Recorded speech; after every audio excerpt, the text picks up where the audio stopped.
राखण करत असे. गाढव स्वतःच्या पाठीवरून माती विटा वाहून नेत असे. रामू माठ बाजारात घेऊन जाताना कुत्र्याला सोबत नेत असे. त्यामुळे गाढवाला कुत्र्याचा खूप राग येई. त्याला वाटायचं, हा कुत्रा कधी एक पैशाचं काम करत नाही की एक मातीचं पोतं उचलत नाही. सारखा मालकाला मस्का मारत इकडे तिकडे फिरत राहतो.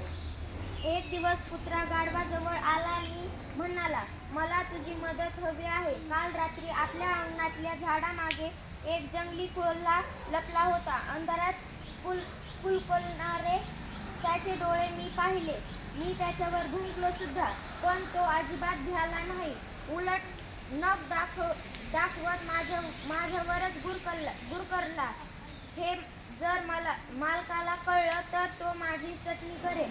पण मग मी काय मदत करणार? गाढव म्हणाले. गाढवाच्या किंकाळण्याला जंगलातले कोल्हे जाम घाबरतात.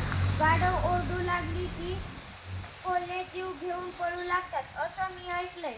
म्हणून आज रात्री कोल्हा आला की मी तुला खून करेन. मग तू त्याच्याजवळ जाऊन जोरात किंकाळलास की तो घाबरून धूम पळून जाईल आणि मालक मला शाबासकी देईल. कुत्र्याची लबाडी गाढवाच्या लक्षात आली. तो म्हणाला, असं कसं? का मी करणार आणि मालकाची शाबासकी तुला मिळणार? हे ऐकून कुत्रा खाली मान घालून निघून गेला.